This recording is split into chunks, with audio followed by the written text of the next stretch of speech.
minutos, a gente entrou no 6º dia de guerra, como o Loli ressaltou, e o Brasil convocou mais uma vez o Conselho de Segurança das Nações Unidas e reforçou o pedido para negociações de um cessar-fogo e a criação de corredores humanitários para o abastecimento de Gaza e as evacuações de estrangeiros. Ayrton Gontoff atualiza a gente sobre a situação de momento em Haifa, cidade no norte de Israel. Ele está por lá. Boa tarde, Ayrton. Boa tarde aí no Brasil, boa noite aqui em Israel, estamos 6 horas à frente. Eu tinha também levantado essas informações sobre os brasileiros que querem retornar, que estão retornando. Só um detalhe que não tem sido passado pela mídia que está no Brasil.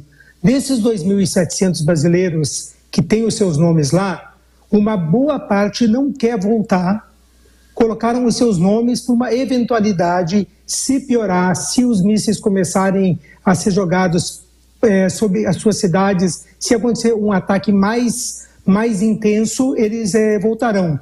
Ontem eu fui no enterro do Hanani Glaser, o brasileiro que faleceu foi assassinado pelos terroristas do Hamas, quando estava numa rave. Encontrei vários brasileiros que estão com os nomes entre esses 2.700 e dizem: nós não queremos ser repatriados, mas numa emergência a gente quer contar com o apoio do governo brasileiro, da embaixada brasileira, que eles possam nos encontrar e a gente possa ser resgatado e possamos voltar para o Brasil. Eu queria dar essa informação. Sobre Israel, a tensão cresce de uma maneira muito grande. Hoje no norte, novamente aconteceram vários alarmes, vários avisos de que aconteceram ataques no norte do país, vindo do Hezbollah, e praticamente todos foram depois ditos que eram alarmes falsos, eram falhas do sistema. Mas a cada minuto cresce a impressão, a sensação de que pode acontecer uma guerra na fronteira norte.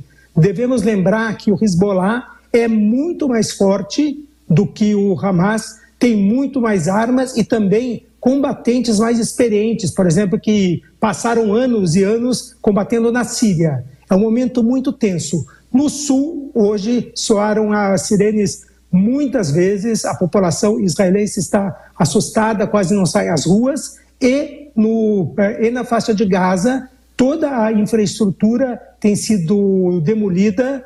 Israel diz que é fundamental que o Hamas seja arrasado. Até há pouco tempo, as operações israelenses nessas guerras eram chamadas de aparar a grama. Vamos aparar a grama, que era mais ou menos o seguinte: vamos danificar a estrutura do Hamas e atrasar em alguns anos o seu poder de reação.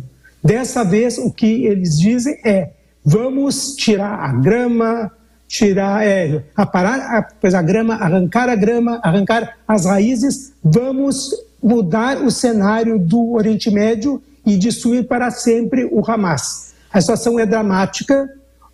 Existiram vários pedidos para que Israel faça alguns acordos de cessar-fogo, de abertura para que entre combustível, por exemplo, importante para os hospitais de Gaza, mas Israel é irredutível. Não negociaremos enquanto existirem reféns, enquanto eles não forem libertados.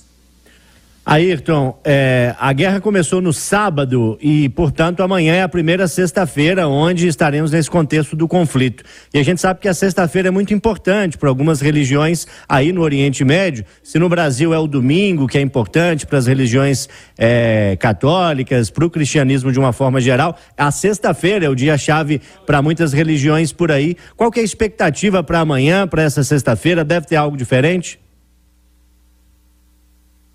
Muitos analistas acham que a invasão por terra acontecerá ou hoje à noite, quer dizer, já estamos à noite, ou amanhã pela manhã. Não existe certeza disso, claro, mas é uma possibilidade grande. Israel, quando destrói toda a infraestrutura, destrói bairros inteiros, ela busca também criar áreas onde os tanques possam passar. A gente deve lembrar que Gaza é um território muito pequeno, com mais de 2 milhões de pessoas, e as ruas muito estreitas. E esses tanques, eles agora podem penetrar passando por cima de destroços, mas tem um caminho livre.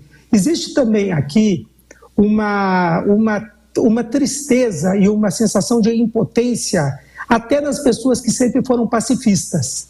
Mesmo quem está em Haifa, como eu, por exemplo, que não está ainda sob o ataque de mísseis, quase todo mundo, ou 95% da população, tem um parente que vive em Tel Aviv, tem um filho que vive em Jerusalém, tem um tio que vive na cidade de Ashkelon, e as pessoas estão assustadas não apenas com o que vai acontecer com elas, mas com as pessoas que elas amam.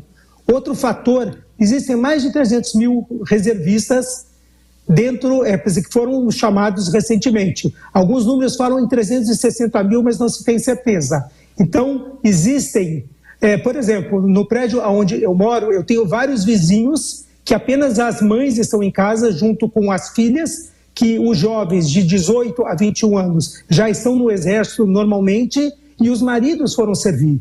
Essas pessoas têm um mix de medo de sair de casa, porque podem existir terroristas nas ruas de Haifa. Israel é um país pequeno, um país, por exemplo, você chega da faixa de Gaza até Haifa em 140 quilômetros. De Tel Aviv até Haifa são 92 quilômetros. Então existe o medo que existam terroristas aqui na cidade, existe também o medo de sair e comecem ataques, se comecem foguetes e você não tenha tempo de voltar para casa ou de entrar num abrigo, mas basicamente as pessoas não saem porque elas não têm nem astral para sair, elas são preocupadas com o que vai acontecer com o filho, com o irmão, com o pai. É um momento muito triste e a gente acompanha estupefato esse horror, tanto que acontece em Israel quanto que acontece em Gaza. Só mais um fato importante, hoje tem uma mudança que pode ser numérica.